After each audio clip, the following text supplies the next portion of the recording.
Canada has always kind of been the hedge for inflation, Canadian real estate. And I think it's just going to continue to be that, especially in the near term for a safety net. It's interesting. Like ours usually flow, like, I don't know about you, but our larger clients are like, in economics, they'd be like the leading indicators, right? They're always kind of ahead of the curve.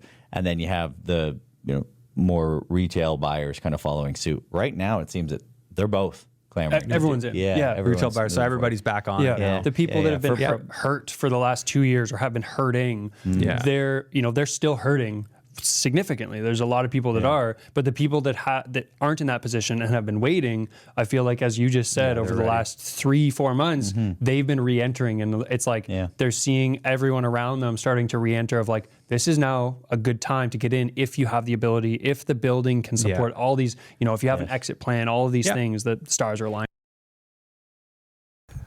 Welcome back to REI Hot Seat. Andrew Hines here with David Hulshof and Brad McCrae, and we are going to be talking about the election and what just happened and what it means to you, because that's what everybody wants. They all just want the gossip, timely news, the goods.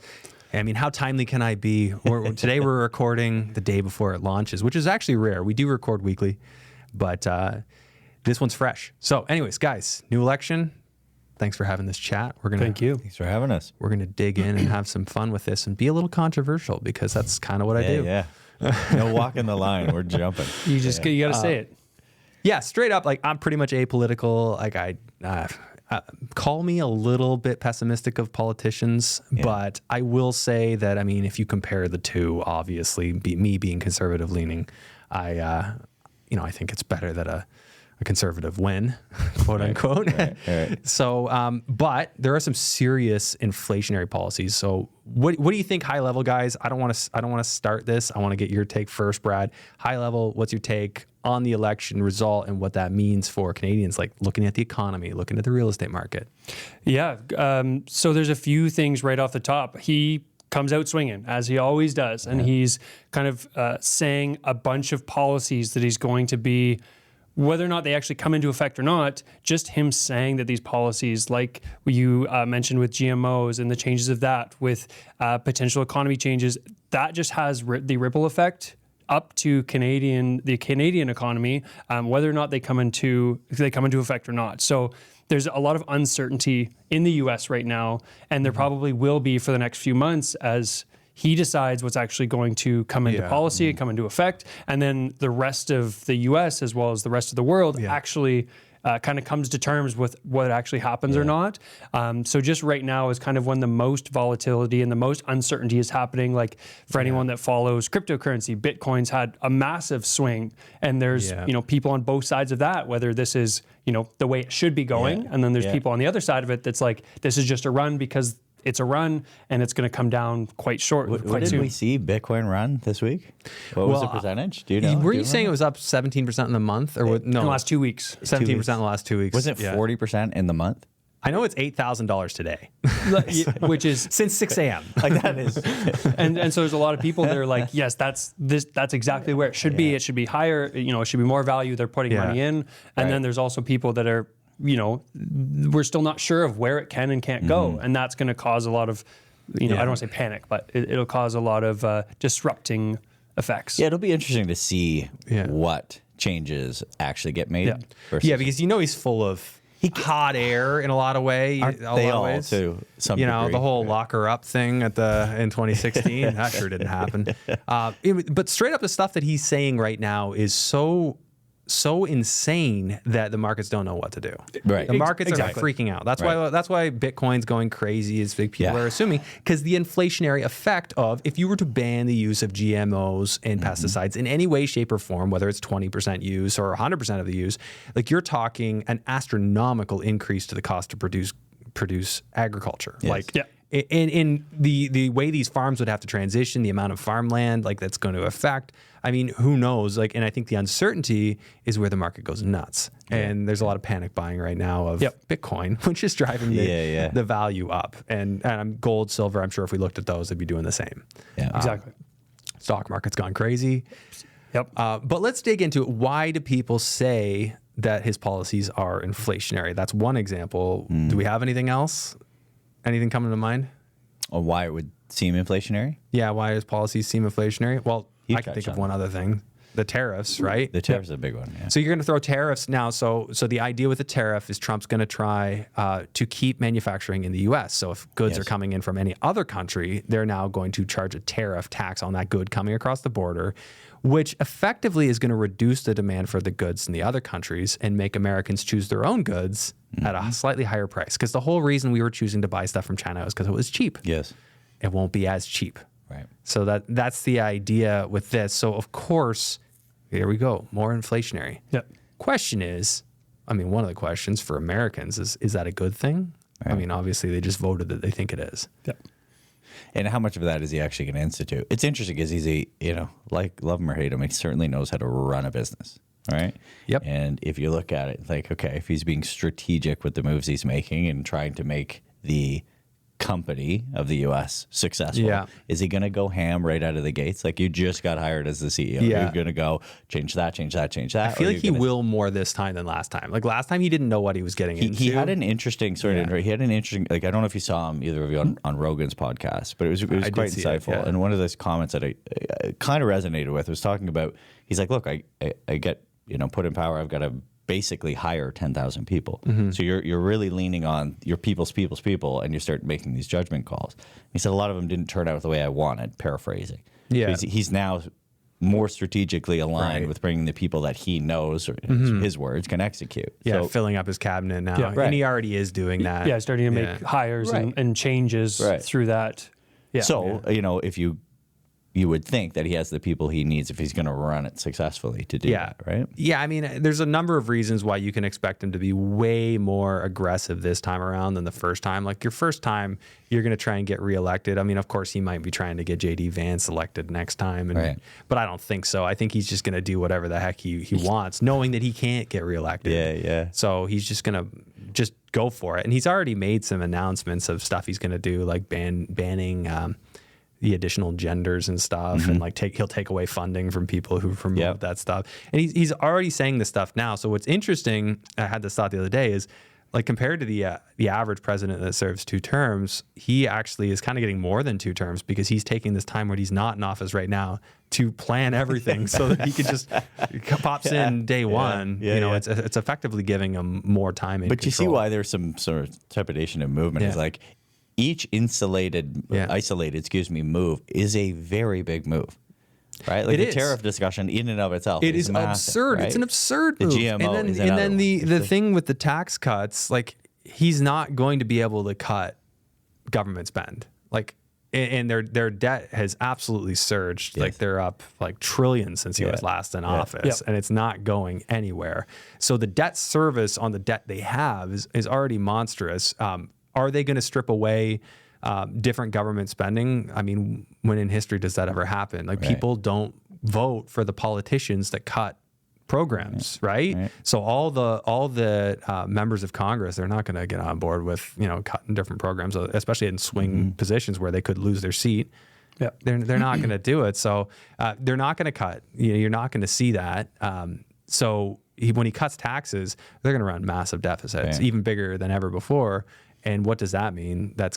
You're going to pay the tax. It's going to be the inflation tax. What's interesting is Canada, like there's nothing that happens over there that doesn't impact us. So it's it does. You're just watching going, which one are you going to do? Because we buy our goods from the U.S. Like, so we're the biggest trading partners with each other. Sure.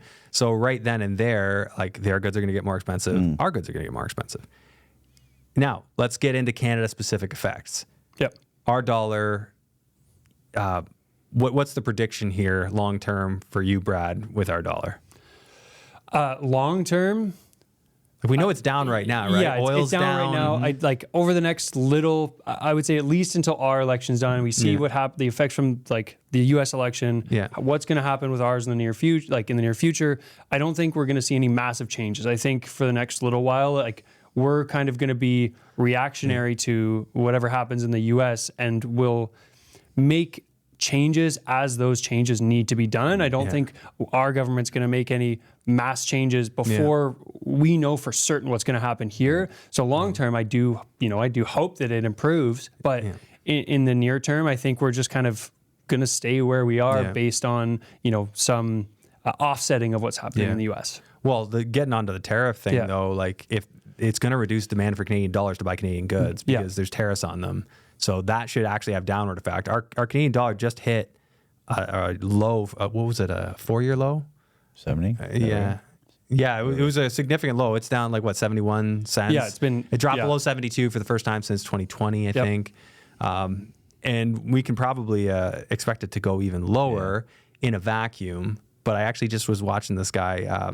He has a very interesting economic take, and he was saying that Canada actually holds a lot of foreign currency reserves. So what they can do is if our dollar goes out of whack, they can actually just sell off some of that foreign currency to buy back Canadian dollars and put it in equilibrium. And logically, I mean, we know that they do that with quantitative easing with bonds. Why wouldn't they do it with currency? Right. So my prediction actually is that will be offset, and our dollar will probably sit in the same spot. Yep. But in a vacuum, less oil price, less dollar demand, right? So, it's obviously it's bad for Alberta, probably good for the rest of Canada to have low oil prices, but we're probably gonna be in this spot for a while. And then we've got, of course, now the new cap on emissions that can be made from... Great move. Canada just such brilliant moves. Hurting. You see Kevin O'Leary talking and calling Trudeau the worst manager that's ever ran the country, more damage than ever. And there's an example. You know, in hard economic times, more carbon taxes, cap on the emissions from oil production. Like, you're just sabotaging a country. But...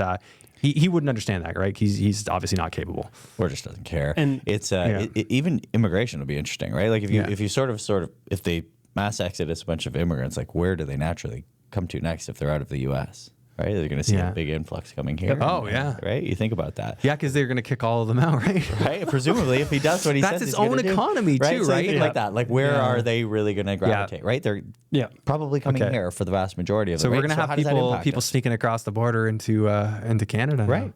Right. So again, like there will be the sneaking, but then there also will be some legal. Some proper with professionals and everything like that if they're not allowed to be in the U.S. But he's getting rid of the illegals there, which is going to be the guys that hang out in front of Home Depot.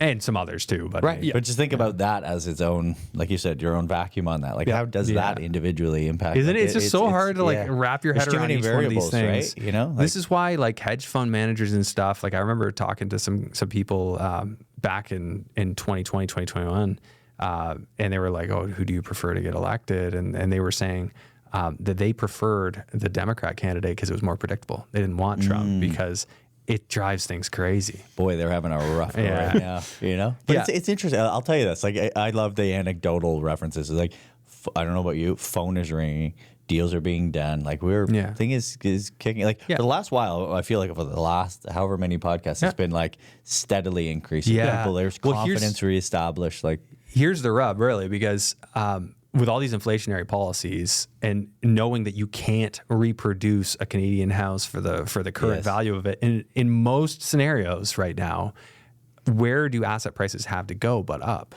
I mean, anything in the short run is possible. So don't take this as advice, anyone. But anything is possible. But I mean, how can it not go up? And if you look at real estate over a 10-year span, over a 20-year span, what have you seen in any 10, 20-year span? Just replacement value alone. That's the biggest thing. Replacement value. I long said on my podcast that if you can buy below replacement value, then you're onto something. And you're buying multifamily, it's hard to not buy below replacement value. Like, you can't build for 150 a unit. You can't. 200 a unit anymore. No. Those days are long gone. Yeah. So, we're seeing, again, we're just, I don't know if it's time of year or where people are, bond yields, deals are getting done. You have sellers that are, it's nice because the big concern we had is as bond yields were dropping, we had the concern that sellers were going to overcorrect. And they did for a little bit, but they're sort of coming back to baseline and normalizing to good quality deals being done. And it's, from that perspective, it's nice. Yeah, and I think now is going to be a time where we're seeing real estate at least in like the multifamily space at a relative low. Who knows? It could go lower, but I think now is the time where we're going to see it coming back up. I think that's why a lot of people are jumping back in now. Obviously, interest rates are on their way down from a variable rate standpoint. Bond rates are kind of hanging out. They're not really seeming to come down, and that is probably because of the inflationary fears. That's driving bond yields. But Canada is screwed if they don't drop rates. So, I mean, I think we're going to see variable rates now watching everything happening. Variable rates in the 2s probably 8 to 12 months from now. Yeah. We're going to see banks offering variable rates in the 2s. So When's the next? I should know. I feel It's like in there's one beginning of December. Yeah, December. First week. yeah, but fixed rates could still be 4 or 5, which is traditionally more common. There used to be a much bigger spread between fixed rates and variable rates. And I think that the nice thing for all these Canadian homeowners renewing is they're going to have an opportunity to switch out of that fixed. Yes. That 2% fixed and go into a 2% variable potentially. And breathe a bit. I mean, it's still not as secure as a fixed, but it's it gives them it gives them a bit of a break. Yeah, and that's I've been hearing that, and I don't want to quote something because I just briefly read it today, but I'm starting to see some articles where like house prices are now, and this is talking residential specifically, not the multifamily, but may start to go the other direction because of the way we've seen some supply in some of the larger metropolitan markets, like even the GTA. The condo market is still getting hit like crazy, but in the residential market with, when you own the land, the supply is starting to shorten again. And if the interest rates keep going down, like that could be a swing in early next year, which is going to have a rippling effect across. And I mean, this is a lot of just forecasting into the future, but you can kind of use, like you use the deductive reasoning and you say, well, a lot of people are probably living with family right now because they can't even afford a place. Yeah. Rates drop now. Like, okay, we can put it together. Let's go buy a place now. Yeah. And that effect will come. So of course, Canadian government has cut off immigration. We're going to have a bunch of people who are temporary residents here convert to permanent residents. That's going to happen. Yep. So the allocation we have for new permanent residents is just going to be spent on the ones that are already here. Yep. So not net new really going to have anybody coming into the country, but we still don't even have houses for the ones that are here. I was going to say, like they just had, I forget what the numbers are, but let's say it was 500,000 that needed to be built every year for the next few years to hit the target. I think it's something like 20%. We're not even at 20% of the starts that are needed for this year. Yeah, and this was supposed to be the year that they got it all done. Yeah. And it's still so far off that our bringing it back to like what that's going to do with the Canadian economy is like Canada has always kind of been the hedge for inflation, Canadian real estate, and I think it's just going to continue to be that, especially in the near term for a safety net. It's interesting, like ours usually flow, like I don't know about you, but our larger clients are like in economics, they'd be like the leading indicators, right? They're always kind of ahead of the curve, and then you have the more retail buyers kind of following suit. Right now, it seems that they're both clamoring. Everyone's in. Retail buyers. So everybody's back on. Yeah. The people that have been hurt for the last 2 years or have been hurting, they're still hurting significantly. There's a lot of people that are, but the people that aren't in that position and have been waiting, I feel like, as you just said, over the last 3-4 months, they've been re-entering, and it's like they're seeing everyone around them starting to re-enter of like, this is now a good time to get in if you have the ability, if the building can support all these, if you have an exit plan, all of these things, that stars are aligning. And to recap, like you guys are able to put deals together now with a lot of the inventory coming through your office that will cash flow. Yes. So people could come in, they can cash flow from day one, and these aren't even like burrs or fixer uppers. These are like turnkey. Yeah, exactly. And we're doing a lot of hybrid, pseudo both, direct to CMHC, ones with lift. Those are the best deals we're doing right now. Well, that's not the best is individualized. Yeah, we've covered a lot of those on this show. Exactly. Right? And so kind of trying to put a bow on this one is like the reason people are going into like Bitcoin and stuff like that, and they're buying that up and driving those prices is because their desire to preserve the value of their currency because they're expecting shit to go crazy. Yep. Right. Real estate has always been that in my mind, that thing, that store of value, which is why real estate's gone up so much because real estate's not in the CPI. Right. So the inflation number is so understated because it doesn't track the true place where the inflation really lands, which is in the real estate. So if you were to include real estate in the CPI, we'd be like 10% for like ages, annually. So that's why in my mind, like I'm thinking now is a very good time for me, my personal preference, to get into stuff to hang on to. Yeah. Exactly, and that's what I'm telling everyone that I'm speaking with is if you have the capital to do it, and it's not going to put you into a really tight situation because we don't know what's happening. Is don't put all of your money into a building, even if the building seems to be good, because you never know. But if you have to keep your safety reserve, Yeah. you can't be spending your last dollar, Yeah. and you got to get something that's going to allow you to sleep at night. Meaning there's a buffer there. It's going to pay you cash flow, unless you're like some insane professional that makes $1 million a year or whatever. that's your safety net, though. That's your safety net in that case, and then you don't care. But most people don't sacrifice that cash flow. Make sure there's at least a positive cash flow there that even being conservative is true. Yep. And align it with your goals and make sure you have an appropriate timeline. Yeah. I think that's our bow. I think that's our bow. Then you'll be successful. So, I mean, it's there. It's 100%. Like, real estate has been an inflation hedge for people. It's what made all these old Italians that cut their grass on their sixplex so wealthy. They bought it 40 years ago. They mow the lawn themselves, and it pays for their entire retirement. And those are the most fun, because you start talking about environmental, and they're like, I didn't have to do an environmental. Like, sir, you bought this for $15. Like, of course you didn't do an environmental, right? It is not the same world. The test is worth more than the building when you bought it. I didn't have to do that. Like, I know you didn't. We do. Yeah. Those are the funny ones. I remember Jake calling that out on this show early on, and I'd never heard him say that, and I just had like such a laugh on that, because I can picture it exactly. It's so great. We've all seen that kind of owner that just owned it forever. Yeah, does everything themselves. You walk through. We did one. It was like an 82-year-old, and we drive up to the building, and he's like taking the garbage out himself, and he's just like, he knows everything about the building. But yeah, that was the big. He's like, I didn't have to do that. You're talking inspections, environmentals. Don't know. Yeah. Well, then we can't. You probably would have fixed everything yourself, and it would have been worth your value of time. Oh yeah. I would have loved that scenario. That'd be fun. But anyways, okay. So high level takeaways. High level takeaways from this episode is, things are going to get crazy. You're going to hear crazy crap come out of Donald Trump's mouth. Like him or dislike him, doesn't matter. Just facts are facts. He's gonna put inflationary policies in place, or at least he's saying he's going to, which is why people are going nuts. If he does, be in fixed assets that pay you, because in my mind, those are the ones that are going to weather the storm the best. Yep. Exactly. I've always been a fan of gold and silver, but they don't earn cash flow, which is their flaw. But I do think those are a good store of value, providing you have a good way of storing them. Don't get them stolen. Buy a building, put them in your building. That's happened to me. It's very, very unfortunate. Sorry for laughing at you. Yeah. On that. I apologize.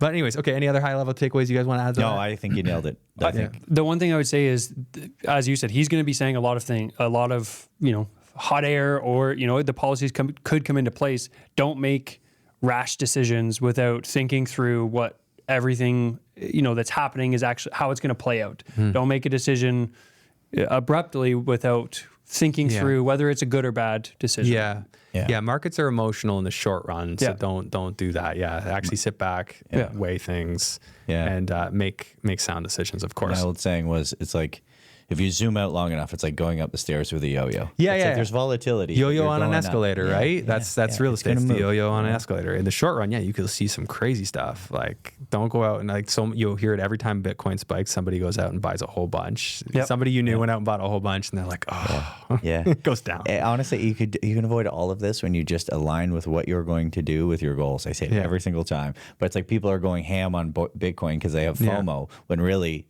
their entire goal, they wanted cash flow, and you're like, okay, well, is this the does solution Bitcoin give cash flow? I forgot. What's your risk? What's your risk tolerance? So people make rash decisions because they feel like they're missing out. It's like, man, just align with what you're trying to accomplish, and you'll be fine.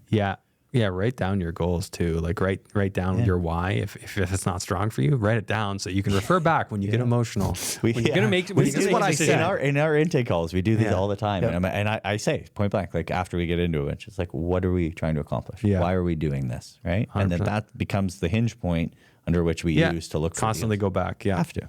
That's your criteria. Cool.